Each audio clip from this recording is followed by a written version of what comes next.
Olá, meu amigo, minha amiga, sejam bem-vindos ao nosso Portal do José, iniciando o nosso tradicional encontro às sextas-feiras, com muita coisa acontecendo no Brasil e no mundo. Eu vou receber aqui dois colegas professores muito interessantes, eu tenho certeza que vocês vão gostar do nosso papo de hoje. E alguns dos temas que eu vou tratar aqui, eu vou tratar com mais detalhamento um pouco mais tarde, nesse momento em que o Brasil e o mundo estão com muitas turbulências, né? E algumas têm a ver com o nosso tema de hoje. E como ele tem sido explorado, o tema religião, no mundo da política.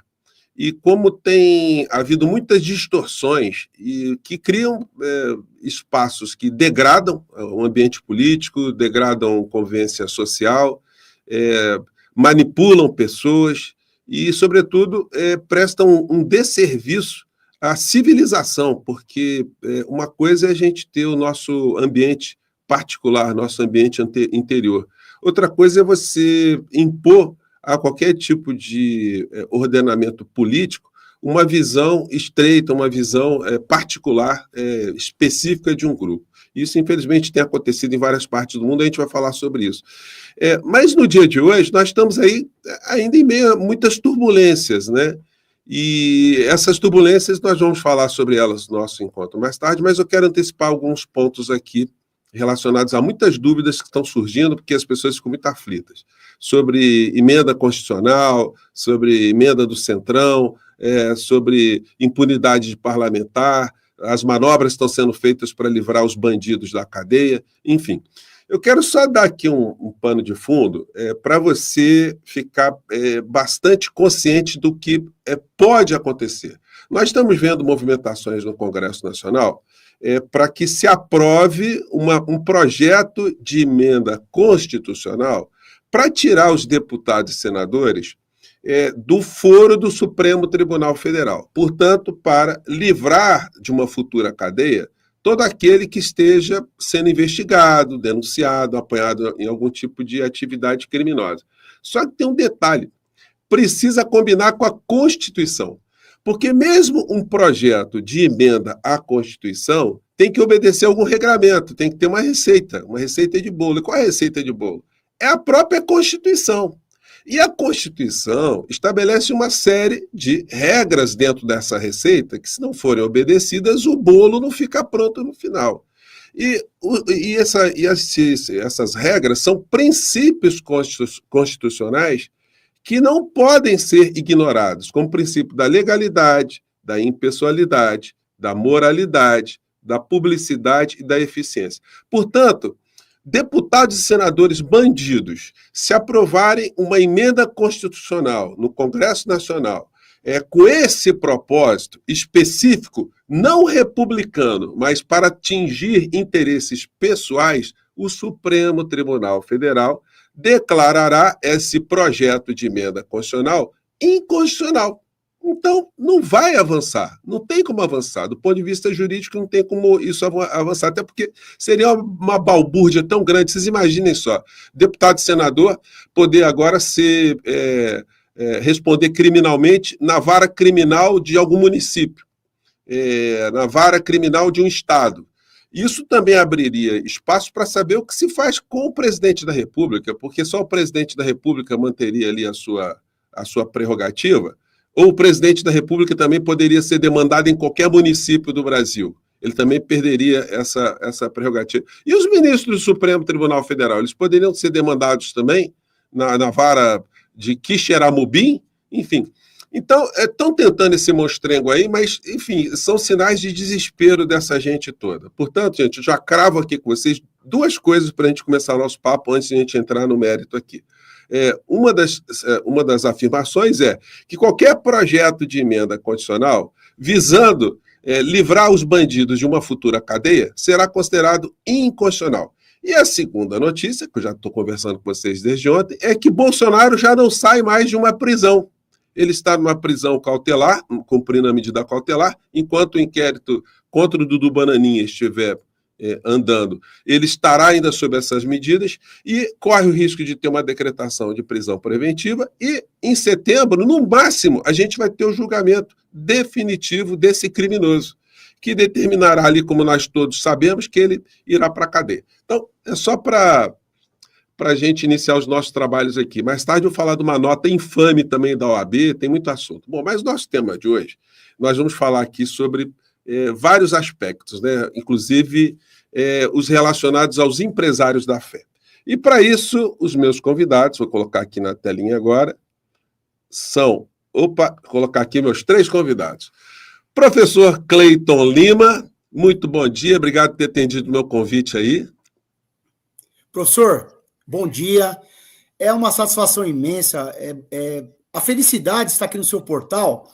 Eu até fiz uma brincadeira com meu filho, que disse que quem vai trilhando um caminho aí nas redes sociais, ou um caminho artístico, o cara vai lá para o Faustão, né? E eu estou aqui, junto com o Leonardo Mota, no portal do José. Muito agradecido, professor, porque não só pelo convite, mas pelo espaço, para que possamos falar sobre um tema importante, que é essa questão do entrelaçamento entre fé e política, ou entre política e igreja. Esse entrelaçamento é grave, é perigoso, e a gente espera aqui, com essa oportunidade, trazer luz para o pensamento das pessoas, para que elas possam, pelo menos, pensar e, quem sabe, mudar a sua trajetória, né? Então, agradeço muito por estar aqui, professor. Olha, o Cleiton, ele é professor de História, é teólogo especialista em globalização e cultura. E também está com a gente agora o professor Leonardo Mota. Bom dia, Leonardo. Bom dia, professores, todos que estão acompanhando o canal. E obrigado pelo espaço, né? Porque dificilmente hoje a gente vê algum analista político, comentarista, né? Dando um espaço para esse aspecto que é tão vital na política, ainda mais no Brasil, né, nos últimos tempos.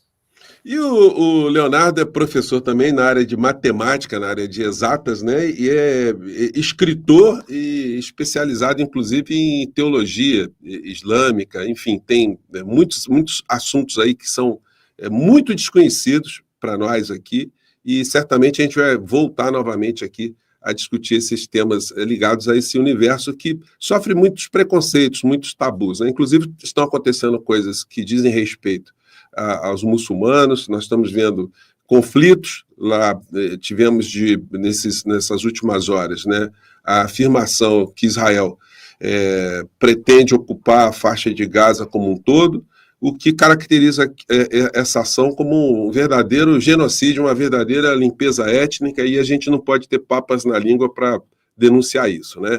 Bom, mas eu quero começar então com vocês, deixa eu botar a telinha aqui para a gente ficar num plano de igualdade aqui.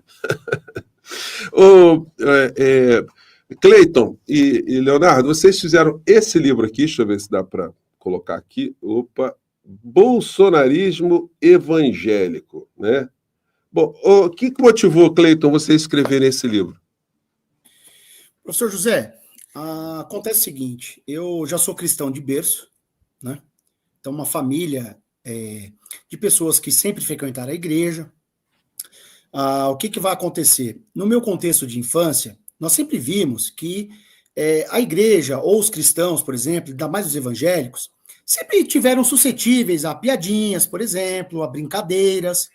Só que o que acontece? Conforme o tempo vai passando, né, a gente vai crescendo, vai estudando, vai se formando, vai entendendo a realidade, né? E aí, conforme a gente vai estudar, a gente vai percebendo o que de fato consiste a fé cristã, o que de fato consiste em ser um cristão. Mas o fato é que eu nunca tive problema, professor, em nenhum lugar, seja na escola e depois na vida acadêmica, por ser religioso, por exemplo. Sempre tive bom trânsito entre os meus pares de escola, entre os meus colegas, e também nunca tive problema na escola em ser chamado, por exemplo, de doutrinador. Só que aí, quando chega em 2016 para 2017, tem um fato muito curioso, professor, mas muito curioso mesmo, que um aluno levanta a mão, eu estava dando uma aula sobre mundo bipolar, e aí o aluno levanta a mão e falou, professor, o senhor está doutrinando a turma. 2017, hein? 2017. Rapaz, doutrinando a turma. Aí eu me senti um pouco ultrajado com aquilo, desci, fui até o meu armário, peguei o currículo oficial do Estado de São Paulo, Mostrei para o aluno, falei, meu amigo, eu estou abordando aqui o que o currículo oficial do Estado de São Paulo determina. É claro, professor, que é muito natural que nós temos os nossos lados. Faz parte, todo mundo tem. Isso não traz demérito, não traz problema. Isso não é ruim. A pluralidade é uma coisa boa. A homogeneidade nem sempre é possível. Tudo bem. Quando foi em 2018, as pessoas sabem que eu sou cristão, né? Mas antes de tudo, gosto de dizer também que sou um cientista. Então, as pessoas costumam achar que religiosos são estúpidos às vezes. E é ao contrário. Existem vários religiosos que já estiveram em pontos importantes de cultura, produzindo saber, organizando dicionários, produzindo teses, doutorados, tudo na universidade secular. Só que em 2018 eu estava na escola, professor, e de repente um professor ou outro olhava meio assim, esse cara, esse aí não. E aí eu comecei a perceber uma certa associação, como se eu fosse bolsonarista. Eu falei, peraí, esse negócio aí tá errado. E aí eu tinha que fazer esforço, o Léo tá até rindo, porque eu tinha que fazer esforço para mostrar que eu era do campo da racionalidade. Não, meu amigo, o que é isso? Eu conheço a história. Mas, o Cleiton, estavam te confundindo com bolsonarista pelas coisas que você estava falando? Você era... Não. Só por ser cristão, num ambiente onde a intelectualidade vigora, já estava, não sei não. Então eu tinha que ficar me explicando, né? Então, mas quem me conhece, sempre me conheceu, sabe que jamais eu estaria atrelado a esse tipo de coisa, ainda mais ideias que preconizam perversidade. Só que aí, professor, vem o detalhe, eu fui fazer o curso de teologia, e em 2018 para frente, eu comecei a sentir incômodo dentro da igreja que eu frequentava. Comecei na verdade, vou ser bem sincero, eu comecei a me sentir num aparelho bolsonarista. Falei, rapaz, isso aqui tá errado. Então, o que é isso? E aí, o senhor fala muito aí das musiquinhas, né, que o pessoal coloca nas manifestações, o piano. O que ocorre lá, professor? Eu começo a ver, tipo, um hino com um teor nacionalista, uma conversa. Eu cheguei a ver o pastor da minha igreja pedir pro pessoal ir pra Paulista. Aí eu falei, rapaz, isso não tá dando. Não tá dando. Foi então que eu resolvi fazer um artigo, que tá, inclusive está publicado, chama-se A Igreja Evangélica Brasileira entre Dois Messias, o Jair e o Cristo. E aí, nesse caminho da vida, eu tive um feliz encontro com o professor Leonardo, dei o artigo para ele ler, distribuí para os meus amigos, tudo, e Leonardo falou assim, Cleiton, pô, isso aqui dá um livro, cara, você tem que fazer um livro sobre isso. Falei, é verdade, né, Léo? Aí eu comecei a rascunhar o livro, o Léo, esse garoto maroto, vem e fala assim, Cleiton, posso fazer com você? Falei, meu amigo, claro. E olha que coisa doida. Um cristão e um muçulmano trabalhando juntos. Você muçulmano, no caso, o nosso outro convidado, Leonardo Mota. O Leonardo é muçulmano. E aí o que acontece? Começamos a fazer o livro e eu fui percebendo cada vez mais essa intoxicação dentro da igreja. Só que aí nós vamos adiante aí, eu vou deixar o Léo falar um pouco sobre essa questão da experiência aí, do livro, mas isso foi chegando a um ponto, professor, que deu para perceber, na verdade, tá? E a gente vai voltar a isso mais para frente, de que o bolsonarismo, na verdade, eu já estou concluindo, as pessoas precisam entender que o bolsonarismo, ele é um fenômeno com amplos tentáculos. Ele tem tentáculo no agro, ele tem tentáculo no setor industrial, ele tem tentáculo no setor financeiro, e ele também tem tentáculo no setor religioso. E aí, esse setor, com esses 30% da população, tem coisas lá dentro do inconsciente evangélico, depois, se o senhor me permitir, eu vou falar sobre isso, que ele acaba sendo tocado. Então eu falei, eu preciso criar um movimento para dizer para as pessoas que se o bolsonarismo entrou na igreja, ele vai ter que sair.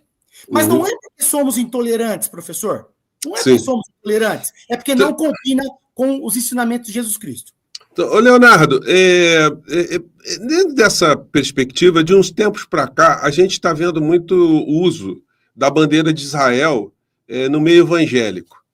E quando se pergunta, né, para algum desses manifestantes que está com bandeira de Israel, por que ele está com a bandeira de Israel, ele intui que lá que nasceu Cristo, que é a terra de Cristo, e que Israel é um país cristão, enfim. Explica para a gente como é que o que está acontecendo. Tem a ver evangélico aqui no Brasil com o Estado de Israel? Então, Israel, segundo a própria Bíblia, se a gente pegar a Bíblia, eles não aceitaram Jesus. Os judeus não aceitaram, segundo a Bíblia, e tanto é que na hora de escolher Barrabás e Jesus, eles escolheram Barrabás. Isso segundo a Bíblia, que eles dizem que leem, né? Então, é uma questão bem controversa, eles entram em contradição, né? Você pegar e falar que Israel é aquela Israel antiga. Eles pensam isso. Eles não têm ideia de que Israel hoje é um país secular, onde tem... Se eles soubessem, né, que lá tem parada gay, que a maconha é legalizada, certas coisas, né? Então, O aborto também, né? Aborto. Uhum. Eles não veem isso. Eles acham ainda que Israel é aquela terra santa, prometida. Uhum. E assim, só de eu falar assim, terra prometida, já é algo também muito controverso, né? Uhum. Bom, conclua, pode falar, Léo. Porque se você fala que a terra é prometida para você, quer dizer que o povo que está lá pode ser expulso, né? Então, essa é uma ideia também de que eles veem, né, que seria justo. Então, eles enxergam essa questão de Gaza como algo justo. Uhum. Né? A ideia também de povo escolhido. Uhum. Se eu sou escolhido, você não é escolhido. Uhum. Nenhum de nós aqui, eu não sou judeu, você, não sei, o senhor não é também, né? Uhum. Então, vocês não são escolhidos. Então, é uma forma de... meio parecida até com uma exclusão, um povo superior, né?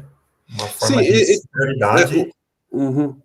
O Estado de Israel hoje, ele estaria fazendo as práticas políticas, as práticas genocidas, de limpeza étnica, enfim, contra um outro povo, o povo que está na faixa de Gaza, na Cisjordânia, né, baseado nesse dogma, né, que existe um povo que tem o merecimento, tem o direito de estar num lugar que o outro não está. O outro, portanto, não é da mesma categoria em termos de respeitabilidade humana, né? Exato, e assim, a gente não pode enxergar isso como uma guerra religiosa, né? Eu não posso chegar e falar que os judeus, eles todos pensam assim, porque hoje em dia qualquer coisa, né? Você criticar o governo de Israel, eles acham que você é um antissemita, né? Uhum. A minha crítica é ao governo de Israel, né? Esses que estão lá no poder. No entanto, há grupos judeus que são contrários, né? Há judeus que tentam seguir ali o que tem na Bíblia de mais adequado. Como muçulmano, o Cleiton sabe disso, nós muçulmanos nós acreditamos que a Bíblia foi revelada. O Alcorão fala que Deus revelou a Torá, que Deus revelou o Evangelho. O Alcorão fala que Deus tem um pacto com os judeus, fala que Deus tem um pacto com os cristãos. Nós muçulmanos acreditamos em Jesus, né? Mas os cristãos brasileiros, né, boa parte deles, os evangélicos aí, mais doutrinados, eles acham que os muçulmanos são inimigos. Uhum. No entanto, essa união que eu tive aqui com o Cleiton é um exemplo de muitos outros que eu conheço, de muçulmanos que convivem em paz, né, com cristãos que trocam experiências, que jogam videogame, jogam futebol, em paz. Uhum. Só que ali essa é a questão. De um modo geral, não se conhece uma religião que pregue ódio, né, Cleiton? Não tem, assim, não existe nenhuma doutrina religiosa, nenhuma filosofia que pregue a eliminação do outro, a superioridade, enfim. De um modo geral, as religiões elas sempre pregam a fraternidade, a caridade, a irmandade. Não é por outra razão que as pessoas se chamam muitas vezes de irmãos, né? Então, quando se há uma visão preconceituosa de uma religião para com outra, a gente está num caminho muito ruim. Você tocou no ponto aí, Cleiton, que existem vários tentáculos que o bolsonarismo penetrou. E vários deles, inclusive, têm preconceito contra a religião. Eles têm preconceito contra evangélicos. Só que eles sabem que há uma manipulação dos evangélicos para obtenção dos seus fins. Você não vê, o Paulo Guedes nunca foi num culto. A gente nunca viu o Paulo Guedes num culto com o Bolsonaro. Ele quer o braço financeiro, ele quer o principal articulador da entrega no nosso país. Ele olhava assim, evangélico, não, para lá eu não vou não, com esse povo eu não misturo. Como é que você vê isso? Professor, se for possível, antes de responder a sua pergunta, eu gostaria de tocar alguns pontos sobre essa questão de Israel, que eu creio seja relevante para estar dialogando com o que o Leonardo falou, com o que o senhor falou também. Acontece o seguinte, as pessoas quando vão ver o texto bíblico, professor, eles enxergam, às vezes, recortes, e esses recortes dão margem para os maiores absurdos que o senhor puder imaginar. Que eles, até os religiosos do termo dizer, é uma heresia. Mas é o seguinte, as pessoas precisam entender que esse Estado de Israel que a Bíblia fala, não aliás, o povo de Israel, tem uma diferença entre o povo de Israel e o Estado Nacional de Israel. É como, por exemplo, esse pessoal aqui fazendo marcha para Jesus com bandeira de Israel, dizendo que são conservadores, isso não combina. Eu vivo lembrando o Zé Simão, é a piada pronta. Por quê? Por que é a piada pronta? Porque não tem sentido. Eles estão lutando contra o aborto aqui, mas o Estado Nacional de Israel aprova o aborto. Eles falam da questão do uso da cannabis, mas lá a cannabis é permitida. Então, fala da parada gay, mas lá tem parada gay. Então, é um contrassenso, assim. É uma coisa que chega... É bizarro. É uma bizarrice, na verdade. Né? Outra coisa também. Não são todos os cristãos que têm esse entendimento sobre a questão de Israel, tá certo? Mas também precisamos dizer o seguinte, José. A aliança nova agora, se nós formos pensar em termos bíblicos, e eu recomendo que as pessoas leiam para entender, para saber, para se orientar e para não cair no golpe do vigário, dos golpistas, tá certo? A questão de agora não é mais com Israel. A questão de agora é uma aliança com a humanidade. Inclusive, eu digo no livro que os cristãos não têm pátria. Cristão não tem pátria, cristão não tem bandeira. Isso a gente conversa com o comunismo, né? Guardadas as proporções, a gente conversa com o comunismo. Nós não temos pátria, eu não tenho pátria. Nós somos cidadãos do mundo, tá certo? Então não condiz esse negócio de Israel ou de Brasil. E no nosso livro a gente fala até em patriolatria, tá? Patriolatria. Agora, voltando à pergunta que o senhor fez, né, é muito importante a gente entender o seguinte, as lideranças evangélicas, tá? O que nós tivemos aqui no Brasil foi um projeto de poder evangélico também, junto a um projeto de poder fascista. Então são duas coisas que estão acontecendo. Um projeto de poder evangélico e um projeto de poder fascista. E aí, o que vai acontecer? Ambos acabam se unindo, tá, em prol desse projeto. É o que o senhor disse. Tem pessoas que vão falar, eu não quero conversar com esse setor. Eu não quero estar perto desse setor. Só que aí, a estratégia de poder faz com que ele se retroalimente. Só que tem um detalhe, professor, que as pessoas não enxergam. E se o Léo também quiser comentar, pode me interromper a hora que quiser, até o senhor. O que as pessoas não entendem é o seguinte. Existem coisas dentro do inconsciente evangélico, lá no íntimo da alma, professor. Coisas que nós nem mesmo imaginamos que elas existem. Elas estão lá adormecidas. E às vezes tem um discurso que dispara as coisas. Isso já foi com o fascismo na Itália, com o nazismo na Alemanha, dispara. O que acontece? No contexto bíblico, professor, Israel não tinha um rei, por exemplo. Era um povo sem rei, sem Estado, não era uma nação. E aí o povo ficou reclamando que queria um rei. Aí Deus deu Saul. Guardadas as proporções, eu digo que o povo evangélico brasileiro, ele encara o Bolsonaro como se ele fosse um tipo de um Saul.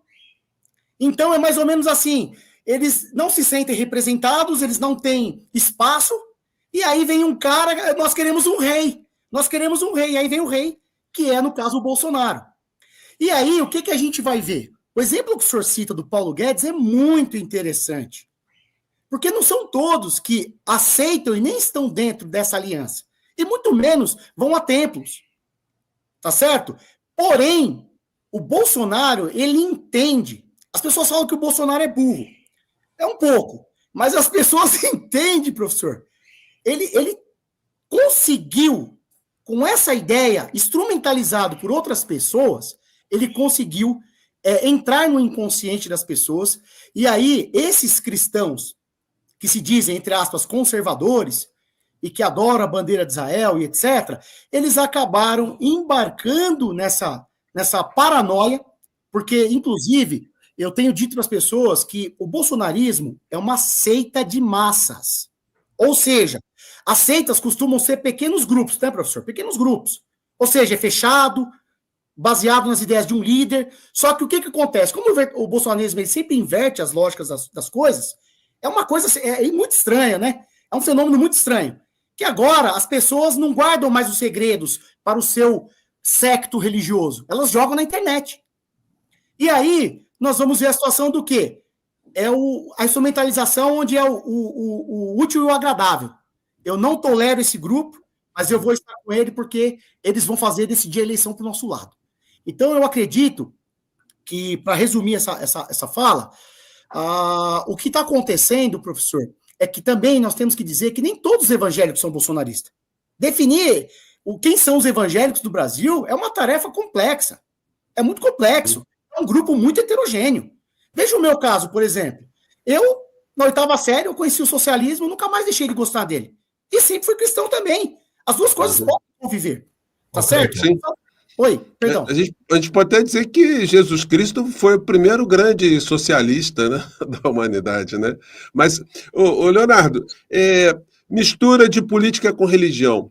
No islamismo, a ideia que se tem é que o líder político é também um líder religioso. E se fala, olha, nesse modelo não se tem a separação do Estado e religião. Como é que você analisa isso? Professor, antes de falar sobre essa questão, só uma observação sobre o que o Cleiton falou. Sim. Cleiton, será que é possível ser bolsonarista e cristão? Impossível. Então, impossível. São duas coisas... Não dá, peraí, deixa eu fazer aqui. O que tem no livro de vocês abordam aqui. Evangélico fazendo arminha. Isso não é normal, não, Cleiton? Desculpa, Léo, só para pegar essa parte aí. Professor, é o seguinte, eu vi a live do senhor com o Júlia Lemos, e Júlia Lemos disse que aquilo era um negócio do grupo, de grupo. Não, senhor. Não, senhor. Desculpa, eu discordo diametralmente do que ele disse, tá certo? Acontece o seguinte, nós sabemos quais eram as saudações nazistas e quais são as saudações desse pessoal que, infelizmente, vive num mundo onde não é um mundo concreto e objetivo. Então, não tem como, primeiro, cristão ser bolsonarista, e se quiser já eu posso falar mais sobre isso, é impossível, não combina, é água e óleo. A própria Bíblia vai colocar esse pessoal frente a frente com o erro e com a ignorância que significa ser bolsonarista, professor. E para concluir isso, eu vou dizer o seguinte, eu vou mais longe. Se as pessoas... infelizmente, o Léo mostra no livro que 30% da população brasileira sofre de analfabetismo funcional. Né? E eu percebo que até os vídeos as pessoas não têm compreensão do que está sendo dito. Então, professor, esse negócio da arminha, tá? Quando existe uma passagem bíblica em que Pedro, quando Jesus vai ser preso, ele corta a orelha de um cara, meu. Jesus não falou, isso, Pedro, muito bem, pegue a espada. Não, meu. Jesus mandou ele recolher a espada e ele voltou a orelha do rapaz para o lugar. É isso que o texto bíblico diz. Ou seja, não é possível enxergar Cristo em violência. Não é possível enxergar Cristo em armamentismo. Cristo é um discurso de paz. Não tem como, professor. Léo, você. Voltando à questão, professor, a questão da liderança política, religiosa no Islã. Antes de falar disso, a gente tem que separar o Islã, propriamente dito, e o que surgiu depois. Porque depois do profeta Muhammad, surgiram duas vertentes, né? Seriam o xiismo e o sunismo. No entanto, o próprio Alcorão diz, o livro sagrado do Islã afirma que não deve haver divisão na religião. Ou seja, tecnicamente falando, teologicamente falando, segundo o livro sagrado da religião, essas aí não se tratam de vertentes, são meros desvios, independente do tamanho deles, são desvios. O Islã, mesmo puro, da época do profeta, é o Alcorão, a mensagem que ele deixou. Olha, só fazer um pequeno parênteses aí, porque todas as religiões, elas permitem interpretações daqueles que seguem a religião. E aí você tem as divisões. Na essência, todas as religiões, elas pregam a paz. E aí você tem grupos que são mais extremistas em qualquer religião, na religião católica, entre os evangélicos, entre os muçulmanos, enfim. Eu só não conheço extremista budista, mas se bobear, tem também extremista budista lá, né? Mahatma Gandhi que nos diga, porque na Índia também teve muita questão, né? Mas é sempre importante a gente sublinhar, porque vocês operam para que não haja uma rotulação genérica, né? Vocês sublinham bem isso. Todos os evangélicos, todos os muçulmanos, enfim. É importante a gente sempre colocar a racionalidade na interpretação desses fenômenos, né? Mas eu queria voltar a essa questão anterior. Estado e religião entre os muçulmanos. Então, no Alcorão, fala que não deve haver imposição na religião, no Alcorão. Uhum. Fala, não deve haver imposição da religião. No entanto, a teoria, né, e a prática, a gente vê que nesses países muçulmanos, que se dizem muçulmanos, não opera bem. A Arábia Saudita é praticamente um satélite dos Estados Unidos, né? Aqueles caras com aquelas barbas volumosas, aquelas túnicas. Isso aí não tem nada a ver. No Alcorão não fala para você se vestir dessa forma, né? Então, eles se vestem, eles se travessem dessa imagem para enganar as pessoas, né? Uhum. E o Irã também, eu não vou ficar passando pano para o Irã também, porque ali eles impõem muita coisa e não seguem também, assim, literalmente o que o Alcorão diz. Então, eles seguem aí um conjunto de lendas e boatos que surgiram 200 anos após o profeta Muhammad, que foi compilado em compêndios enormes de ditos, né? Nesses compêndios você vê, assim, a imposição, né, pela espada, morte de adúlteros e tal. Mas se você pegar o Alcorão, você não encontra a palavra apedrejamento, por exemplo. Uhum. Então é uma diferença do que Deus revelou, né, que todos os muçulmanos concordam que é o Alcorão, e o que eles praticam. Interessante, gente, a gente está conversando aqui, porque é inequívoco que os políticos, de uma maneira geral, mesmo quando eles não são religiosos, eles procuram ter uma aproximação com os líderes religiosos para conseguirem dividendos políticos, como o Cleiton falou para a gente agora mesmo. A gente vê, por exemplo, uma figura como Donald Trump se apresentando como um religioso.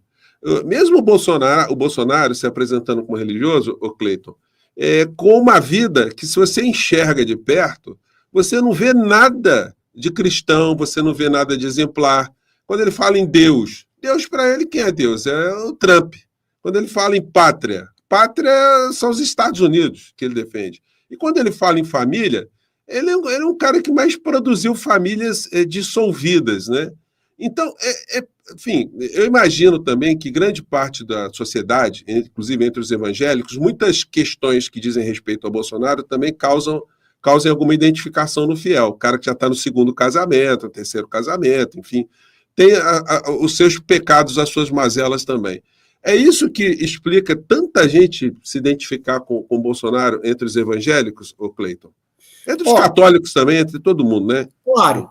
É importante dizer, tá, que o bolsonarismo não é o evangélico, nem o evangélico é o bolsonarismo. O bolsonarismo também está fora. Ele, como eu disse, ele tem outros tentáculos. Mas eu gostaria de fazer uma breve colocação aqui, professor, sobre essa questão de igreja e Estado. Tá? No caso brasileiro, a gente sabe que nós temos uma Constituição, né, de 1988 que preconiza a laicidade do Estado. Isso é bom, isso é salutar. Só que tem um detalhe também. Quando a gente fala de religião e política, né, religião e Estado, a democracia ela permite que vários grupos, né, possam ter seus representantes. Então não há problema nenhum em que cristãos estejam à frente também de cargos públicos. O que não pode, professor, é as pessoas, é o cara que diz que é cristão, Jesus Cristo defendia os pobres, e quando vai votar para o imposto de renda, 5 salários não pagar, ele vota contra o pobre. O que não pode, o que os cristãos precisam entender é que a bancada evangélica, ela não segue nenhum dos princípios que Jesus Cristo ensina. Ela está lá voltada totalmente contra o pobre.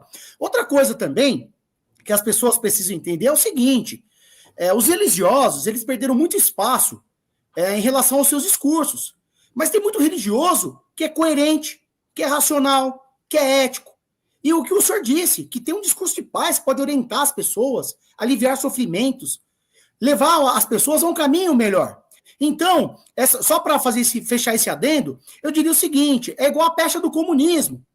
Veja, a direita já perseguiu também as igrejas.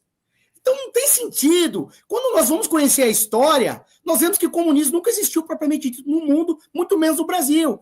Então a gente vê que é um pessoal que está completamente fora da realidade. Voltando ao que o senhor falou, eu estava presente em um culto e eu vi um pastor falando, olha, porque o Donald Trump, ele pega a Bíblia, aí eu fui e falei, desculpa, esse sujeito tem vários crimes nas costas. Esse sujeito é um criminoso. Só que tem um detalhe, professor, que as pessoas precisam entender como é que o pensamento evangélico raciocina a realidade. Uma pessoa que se converte, professor, ela é uma mudança de vida, é uma transformação. Então, se rouba, não deve roubar mais. Se mata, não deve matar mais. Então, o que acontece é o seguinte, se a pessoa se transforma genuinamente, acabou aquele passado dela. A gente vai ter misericórdia, vai seguir em frente. O problema não é a questão se o Bolsonaro se converteu ou não, se ele era cristão ou não. O problema é que Jesus disse que uma árvore nós conhecemos pelo fruto que ela dá. E qual é o fruto do Bolsonaro? Arminha, petralhada. É só essas conversas. É golpe de Estado, é romper com as instituições jurídicas, é romper com o Estado de Direito. Então, professor, o que vai acontecer? No frigir dos ovos aí, Bolsonaro não tem uma conduta de cristão. Porque não se trata, professor, da boca para fora. O cristão ele vai ser conhecido com suas atitudes. Veja, nós não somos perfeitos, nós somos seres humanos, professor. Tá? Uhum. Então existe uma ética moral laica, leiga, existe uma ética moral religiosa. Então quando você pega um sujeito igual o Donald Trump, ou igual o Bolsonaro, eles podem falar mil coisas, mas quando você vai ver a prática, é igual sobre os líderes religiosos. Se o senhor quiser abordar algo, por exemplo, o comportamento de boas lideranças religiosas nós temos no país, eles não condizem. Um líder religioso tem que ser moderado. O senhor viu o Silas Malafaia, por exemplo, sendo moderado em algum momento, em alguma fala? Ou os outros líderes religiosos? Não. Então, no fundo, eles são o que a Bíblia chama, professor, de sepulcro caiado. O que é o sepulcro caiado? Por fora é tudo bonitinho, o cal tá branquinho, tá lindinho, mas por dentro é tudo podre. É maldade em cima de maldade. Né? Então, eu concluo isso dizendo o seguinte, nem Trump, nem Bolsonaro representam o reino de Deus nessa terra, se pudéssemos assim falar, tá certo? Não representa. Porque quando fala em reino de Deus, professor, as pessoas ficam pensando que é uma coisa miraculosa. Não. O reino de Jesus Cristo é aqui, professor. É na terra. Ô, Leonardo, como é que o mundo, de uma maneira geral, enfim, vou entrar aqui no islamismo, né, enxerga o comportamento de Israel em relação aos seus irmãos de fé na faixa de Gaza? Qual é a conexão política que esse universo faz para protestar, para ter alguma força política contra esse genocídio a céu aberto? Então, professor, teologicamente falando, os muçulmanos eles acreditam que realmente Deus ele revelou a Bíblia, a Torá e tudo mais, né? No entanto, a maioria dos teólogos islâmicos eles falam, né, que houve alterações. Por exemplo, a questão dos juros. Se você for lá na Torá, fala assim que o judeu ele pode emprestar a juros para quem não é judeu. Agora, se você é irmão, né, da mesma etnia, aí eles são proibidos de cobrar juros. Então, assim, com os outros, as outras pessoas, elas são realmente rebaixadas, as outras crenças, né, as pessoas das outras crenças. Se você for ver a questão da escravidão, por exemplo, a Bíblia naturaliza no Antigo Testamento. Mas nós, muçulmanos, acreditamos que isso aí foi uma corrupção dos hebreus ao longo da história. Tá? Se for ver lá no Antigo Testamento, fala assim que se você tiver um escravo, você pode sentar a paulada nele, né? Se ele sobreviver ali durante um tempo, você não teve culpa nenhuma disso. Uhum. Então, será que foi Deus que revelou isso realmente, ou será que foram essa etnia, né? Os hebreus que foram modificando ao longo da história? Então, isso atualmente está sendo usado também para desumanizar o povo de Gaza. Gente, vocês me perdoem aí que de vez em quando eu vou interrompendo os nossos convidados, e aí de vez em quando alguém chega assim, professor está falando muito, deixa os convidados falarem. Só fazer um pequeno parênteses agora, é o seguinte, para comunicar vocês que chegaram agora, que às 17h40 eu estou sempre aqui, de novo, no nosso portal, e aí eu vou abordar com mais profundidade os temas do dia. Na abertura do nosso encontro de hoje, eu já falei da PEC que está sendo montada para liberar bandidos, os senadores e deputados bandidos que estão respondendo a processo, vou falar disso com mais detalhes mais tarde. Falei que o Bolsonaro não sai mais da prisão, do tipo de prisão que ele está, e falei também de uma nota da OAB, eu como advogado também, eu vou sentar a pancada na Ordem dos Advogados do Brasil.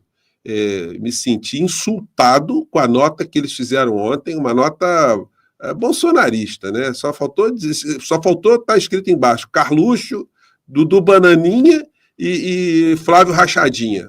Foi o que faltou na nota da OAB. Então, às 17h40, eu falarei desses temas com vocês. Agora, o nosso tema que a gente tinha programado foi esse, a gente falar de política, religião, mistura, exploração da fé. E aí quero voltar agora para o Cleiton. Ô, Cleiton, você tocou no Malafaia. Eu fiz 2 representações já contra Malafaia. Não gosto de ficar falando disso porque quando a Procuradoria-Geral da República demora muito para dar explicação ou para dizer se está agindo ou não está agindo, a impressão é que a gente está fazendo papel de bobo como cidadão. Eu, como sempre dei aula de direito constitucional, sempre defendi que meus alunos tinham que exercer a cidadania, e quando advogados, na condição de advogados, deveriam exercer também, porque está no Estatuto da OAB a defesa da democracia, então não é quase que uma imposição ética de todos nós que estamos no meio jurídico. Mas, dentro do meio jurídico também, Cleiton Leonardo, o bolsonarismo entrou. O presidente atual da OAB, enfim, ele foi mencionado na reunião golpista do Bolsonaro, quando ele fez lá em 5 de julho, se não me falha mais, 5 de julho ou 5 de junho de 2022, algo do tipo, a OAB está com a gente.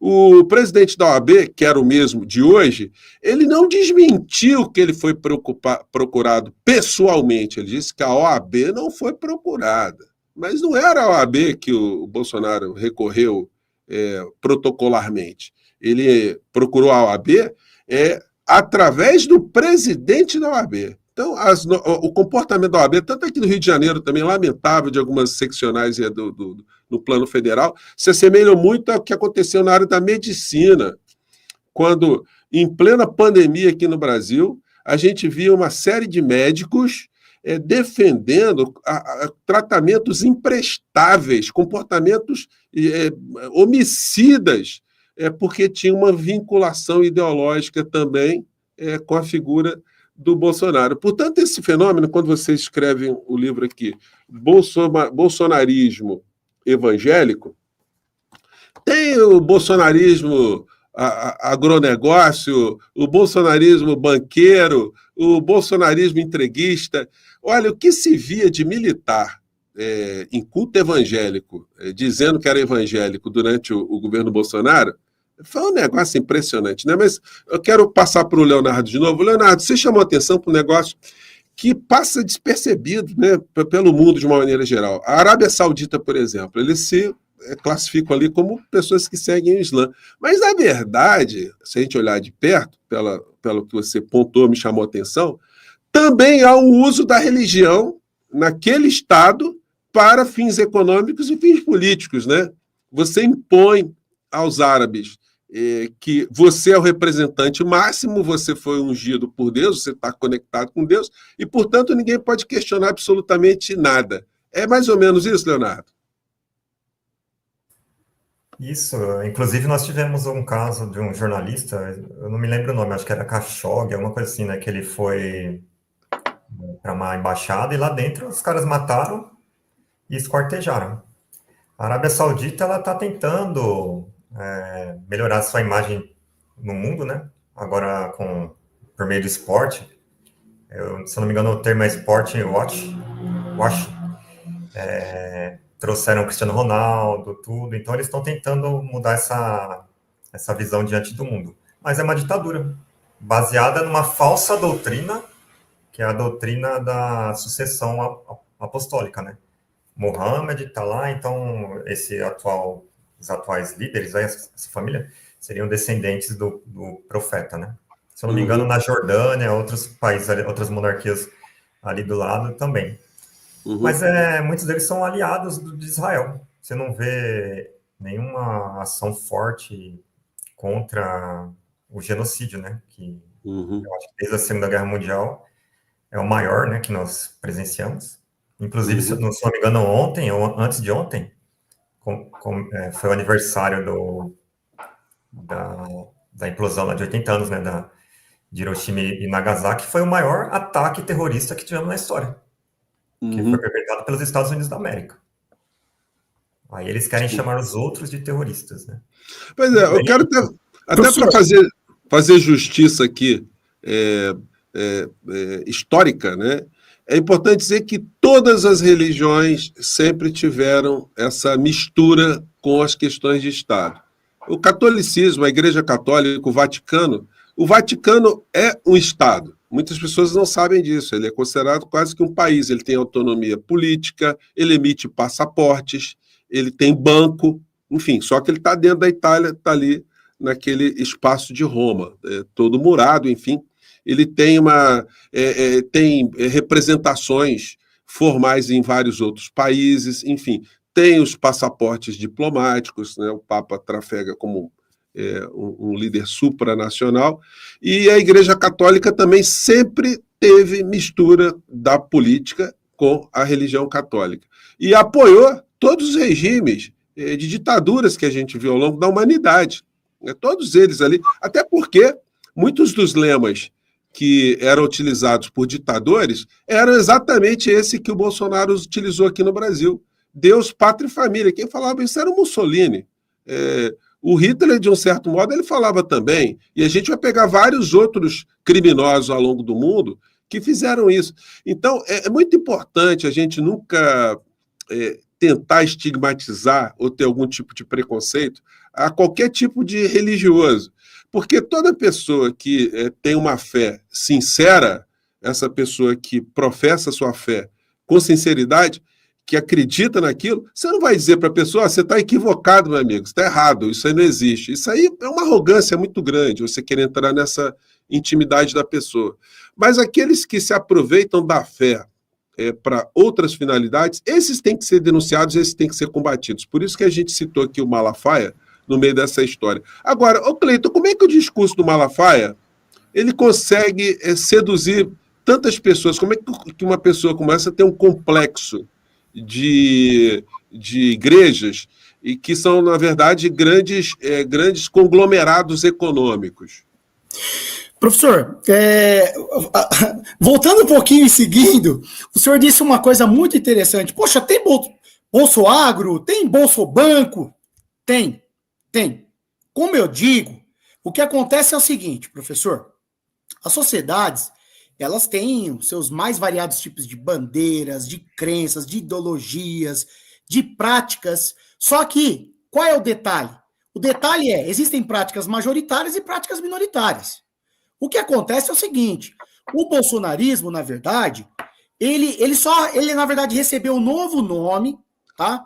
E com as milícias digitais, ele conseguiu alcançar certas pessoas que tinham um ressentimento frente aos seus problemas da vida, ou o que quer que seja, e isso acabou o quê? Eu já disse para as pessoas em outras formações, etc.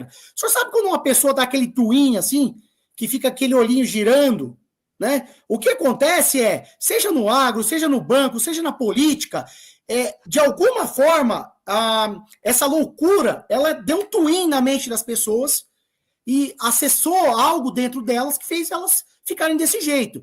E eu quero dizer também o seguinte, sobre essa questão que o senhor falou do bolsonarismo estar na sociedade, o que vai acontecer agora é o seguinte, ele vai recuar porque eu tenho muita fé que a racionalidade vai vencer, tá?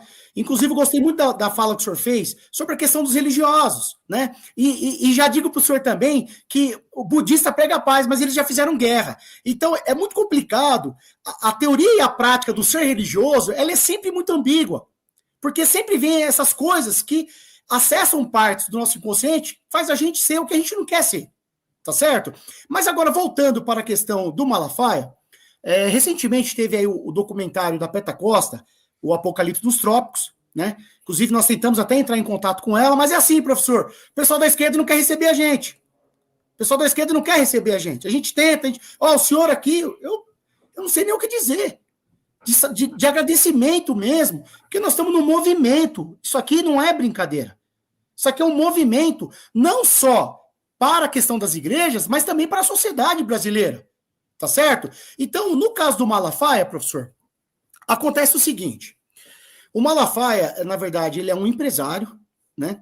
Ele é um empresário, só que as agremiações religiosas, elas têm as suas isenções tributárias, né? Têm as suas participações, e o que acontece? Esses grandes conglomerados religiosos, eles acabaram encontrando um caminho de serem favorecidos através do Estado, né? E como eu disse para o senhor, por que o discurso de Deus, Pátria e Família, que vem do integralismo também, aqui com Plínio Salgado no Brasil, por que isso cola?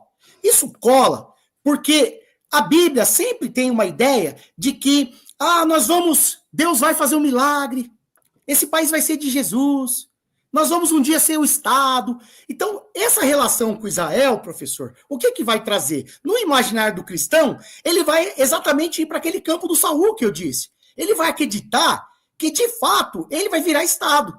E aí é nesse ponto que pessoas como Silas Malafaia e muitos outros, eles acabam ludibriando as pessoas, infelizmente. Por quê? Porque eles apresentam um discurso, por exemplo, nós trabalhamos em escola, tá? Eu nunca vi nada do que eles falam sobre ideologia de gênero, nós estamos aí indo para 20 anos em escola, nunca vi nada de ideologia de gênero em escola, nunca vi nada do que eles falam. Pergunte para qualquer professor. Isso foi uma mentira inventada, colocada em vídeos de 30 segundos, que acabou criando um terror dentro das pessoas. E aí, junta com aquilo que eu disse para o senhor, das pessoas estarem suscetíveis a esse discurso, devido até, infelizmente, a questões cognitivas limitadas, a pessoa tem uma limitação cognitiva, ela não consegue entender a realidade. Então, é aí nesse momento que vem esses pastores e fazem isso. Olha, eu não vi o Silas Malafaia falar contra a Marcha para Jesus do Espírito Santo, que tinha um 38, uma estátua de um 38. Eu não vi falar contra Caixão. Eu não vi falar contra Arminha. Então, se nós formos ver, o que vai acontecer, na verdade, é que o projeto de poder evangélico, que se amplifica, ele amplia nos anos 90, com a entrada da Igreja Universal, professor, os evangélicos eles vão acabar formando mais corpo, mais bancada, elegendo mais gente, e aí, com o Bolsonaro, eles conseguem perceber que eles poderiam não só estar próximo do Estado, eles falam, poxa, agora nós vamos ser Estado, inclusive eles se ufanaram, né? Começou a ter um ufanismo, nós temos um presidente cristão. Teologia do domínio, né? Oi? Teologia do domínio. Exatamente. Então, professor, o que vai acontecer nessa situação, não só do Silas Malafaia, mas de todos os outros líderes religiosos, tá? Alguns entraram nisso, como eu disse, por limitações cognitivas. Outros entraram nisso por pura maldade, por pura perversão do que o Evangelho de Cristo determina e também por projetos pessoais de poder. Então, no final das contas, se vocês assistirem o documentário, por exemplo, da Peta Costa, e eu falo isso também no nosso livro, se você assistir, você vai ver que o Malafaia, ele tá até altivo no documentário. Quando cita o caso do André Mendonça, por exemplo, falou, subiu no telhado a indicação do André Mendonça. Ele fala, vai ter que indicar, vai ter que dar um jeito. Por quê? Porque estava, na verdade, o senhor chama ele de consultor jurídico institucional do bolsonarismo. Mas ele é mais do que isso. Ele, na verdade, é tipo aquele Rasputin. É tipo um conselheiro que está ali, mas na hora de influenciar, só influencia para o que não presta. Só influencia porque não dá certo. Só influencia porque é antiético e violento. Se nós formos ver, professor, para concluir, se as pessoas quiserem lá em Timóteo, no capítulo 3 na Bíblia, por exemplo, em Tito, tá certo? E também em Gálatas, no capítulo 5, as pessoas vão ver o seguinte: um líder, professor, ele tem que ser não soberbo, ele não pode ser iracundo, ele tem que ser moderado, ele não tem que ser ganancioso. Ganancioso, ó. Ele tem que ser amigo do bem. O cristão é amigo do bem. Então não dá. A partir do momento que o cristão está apoiando bandido bom e bandido morto, você vê um cara falando CPF cancelado. Isso não condiz, não combina. Então, professor, o que acontece foi um projeto de poder que os evangélicos, as lideranças empresariais, encamparam, infelizmente conduziram o povo ao erro, aí nós diríamos em termos assim religiosos ao pecado, né? Conduziu o pessoal ao pecado, e essas pessoas agora precisam, infelizmente, de um tratamento, não só psicológico, mas também um choque de realidade e um ensinamento bíblico muito mesmo, muito rigoroso, para que elas consigam voltar à sanidade do que é a realidade e do que é ser cristão. Tá certo? Então, não tem sentido. Tem uma coisa assim que me chama sempre a atenção, que é o fato de você não ver nos discursos religiosos, de uma maneira em geral, abordagens de problemas sociais reais. Por exemplo, a gente não vê o Malafaia, nunca veremos, nem o Bispo Macedo, nem o R.R. Soares, nem a gente pode fazer a lista aqui gigante. Na Igreja Católica, a gente tem um segmento que foi denominado a Teologia da Libertação, em que os problemas sociais eles eram levantados. Mas logo o conservadorismo da Igreja tem tentado abafar esse movimento, do tipo, olha, não vamos discutir nenhum problema concreto aqui na Terra. Isso aí a gente não entra nessa discussão, isso é para um outro plano. Me parece que essa forma, dentro da igreja evangélica, só para a gente situar especificamente, é uma forma de alienar também a sociedade, não é não, Cleiton? Na medida que é o seguinte, o Malafaia, por exemplo, só para citar o nome dele novamente, ele não fala com ninguém dentro da igreja dele sobre a questão da educação no Brasil, a questão da saúde, a questão do SUS, o que tem que ser melhorado, o que não tem que ser melhorado. Então, se o fiel está com algum problema de saúde, está com problema jurídico, está com problema de moradia, problema de segurança, o problema dele é com Deus e não com o Estado. Essa não é uma forma de alienação também, de manter afastado o fiel dos reais problemas da sociedade, Cleiton? Depois eu quero saber a opinião do Leonardo. Excelente pergunta, excelente pergunta. O que acontece é o seguinte, esses senhores, baseado aí no que o Léo lembrou aqui sobre a teologia do domínio, eles disseram o seguinte, olha, a partir de agora, a gente entendeu que as coisas não é só do céu não, é da terra, mas é da terra para melhorar a vida deles, não a vida dos mais pobres. Professor, existe um campo evangélico que chama Missão Integral, tá? Inclusive o René Padilla é um escritor aí que é um teólogo que explica muito bem o que é a missão integral. E a missão integral, guardadas as proporções, seria uma vertente do que foi chamada teologia da libertação. Tá? Mas, historicamente, nós sabemos que as igrejas, elas são conservadoras. É algo que... como é que eu posso dizer assim? Que da essência, né? Isso, da essência, muito bom. É algo da essência deles. Então, eles já são conservadores. Porém, tem um detalhe. Existe outro setor que não é majoritário, que vai estar pensando nessas questões e vai estar, não é instrumentalizar a palavra, é ensinar, vai estar educando o povo, que precisa olhar para essas coisas. É como eu disse para o senhor falou é a mais pura verdade. Não tem um projeto para a saúde, não tem um projeto para a educação, não tem um projeto para a universidade, não fala da realidade brasileira, não fala em acabar com a pobreza, mas é claro, nós temos que fazer uma meia-culpa. Existem muitas instituições evangélicas sérias, que têm casas de recuperação, que têm hospitais, que têm escolas, que têm universidade. Porém, o que acontece? Esse discurso de extrema-direita, bolsonarista, e o bolsonarismo evangélico, eles têm um tipo de comportamento completamente apartado do mundo real, no que se refere à melhoria da vida da população. Então, eu vou dizer assim, ele não aliena as pessoas quando ele diz assim, olha, eu quero que vocês votem no meu candidato. Então, essa consciência deturpada, ele está instrumentalizando. Aí é instrumentalizar. Mas quando é para desalienar, no sentido de apresentar ao fiel a realidade e os problemas que o nosso país tem, um país de matriz colonial, de um capitalismo tardio, isso eles não fazem. E aí eu concluo essa pergunta do senhor e a resposta dizendo o seguinte: o que acontece, professor, é que as pessoas precisam ter consciência da realidade. E isso não é só questão de cristão evangélico. Porque se fosse assim, nós não teríamos 30%, 40% da população votado no Bolsonaro. Tá certo? Isso é um fenômeno maior do que isso. Porém, entre os evangélicos, sim, há, infelizmente, um processo que pode se tornar alienante.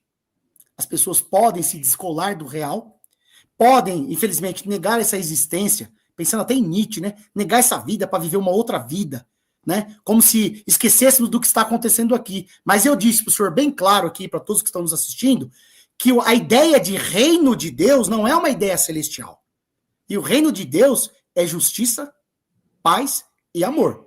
Então, veja só, professor, concluindo, eu vou dizer o seguinte: se os evangélicos brasileiros não estivessem alienados, porque nesse ponto eles estão, se eles não estivessem, eles agora não iam permitir que toda a bancada evangélica votasse só em temas que favorecem o capital financeiro e o capital industrial do país e a elite econômica do país.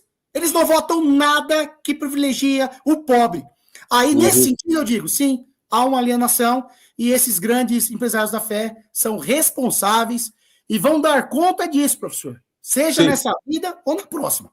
Bom, essa ideia de a religião ser, de um certo modo, alienante, não é original minha, né? O velho Marx, Carlos Marx, como dizem os portugueses, já dizia que a religião é ópio do povo.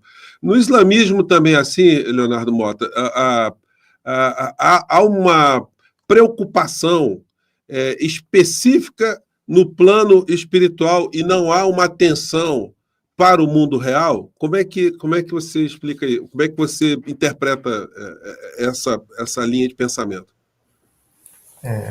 Falando assim, professor José, amigos, a questão da liderança no Islã não existe. No Alcorão não fala que, por exemplo, a palavra sheikh significa líder.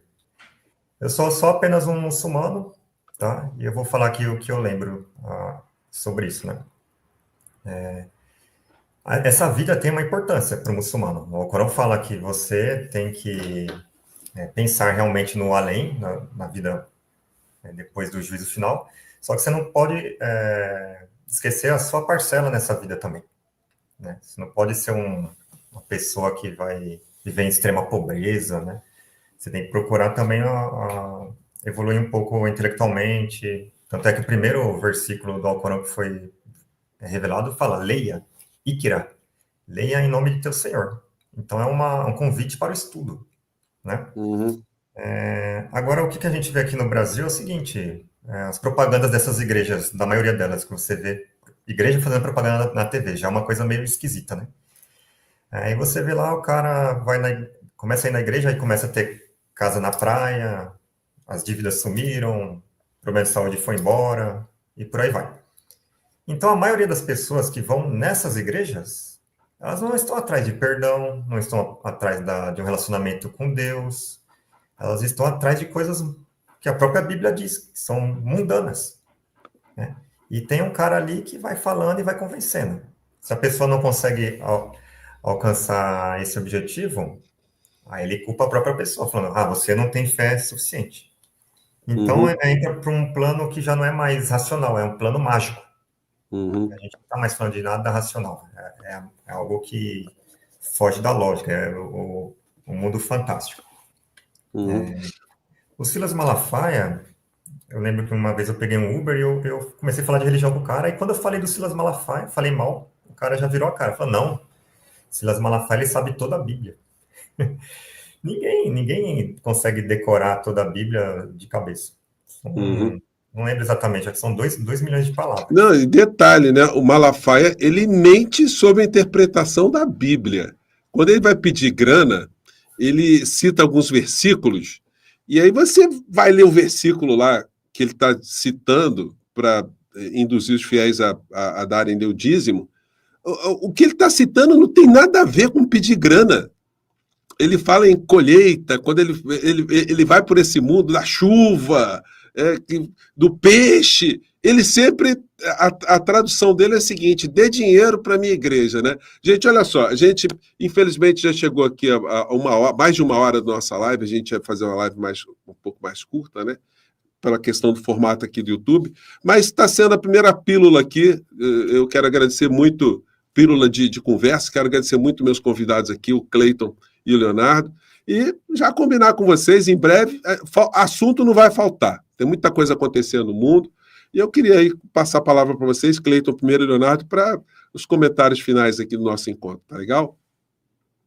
Professor, primeiro, agradecer muito a confiança, o respeito e a consideração e a abertura do portal do José para que o professor Cleiton Lima, o professor Leonardo estivesse falando aqui. Cleiton, antes de mais nada, muitas pessoas perguntando como é que você adquire o livro de vocês.